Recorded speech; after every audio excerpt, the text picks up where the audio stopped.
Citizens for Prison Reform is leading the charge in reducing the amount of time that prisoners stay in solitary confinement, calling it inhumane. The Department of Corrections says it's already working on making things better. We're not just willy-nilly placing people in segregation just because they're a problem, or we just, they have an attitude and so we put them there. They're out of sight, out of mind.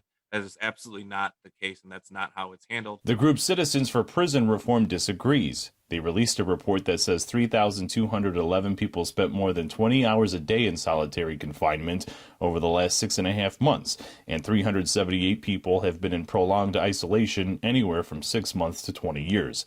The group acknowledges they use different terms compared to the Department of Corrections. People do not know and understand what is occurring, and this is why I am so passionate about this work.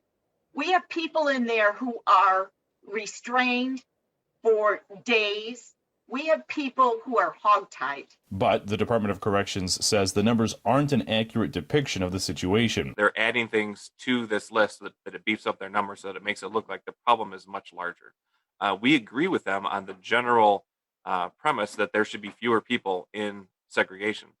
We've taken a lot of steps over the past few years, especially under Director Washington's leadership. Citizens for Prison Reform says the situation calls for drastic changes. One of our recommendations is that it only be used for short times, a cooling down period, and give them something to do while they're in there. That's one of the other problems. So when they receive these tickets, these sanctions, they're put on loss of privileges.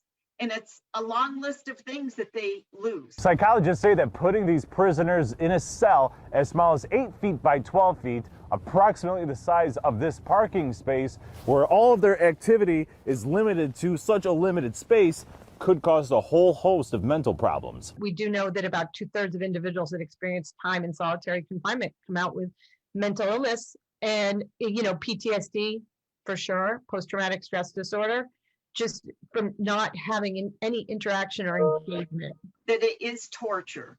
This is torture. I don't know how anyone can consider it not torture. The Department of Corrections says they have been leading the nation in reducing the number of people in segregation with mental illness, with daily averages down to around 4 from highs of close to 100 people. Just in the last few weeks, attacked with batteries that were placed in a sock and hit in the back of the head.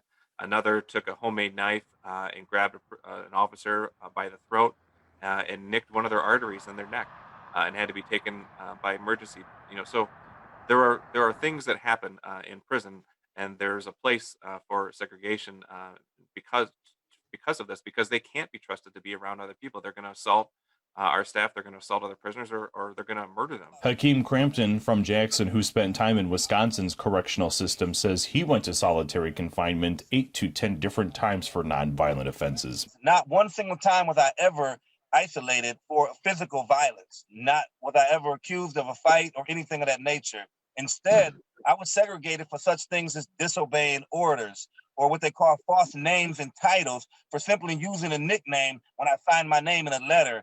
And that violation was worthy of them isolating me in segregation. The members of Citizens for Prison Reform believe that change can be had inside the prison walls, but it starts with a culture change at the top.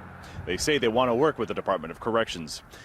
Your Jackson neighborhood reporter, Joe Gebhardt, Fox 47 News.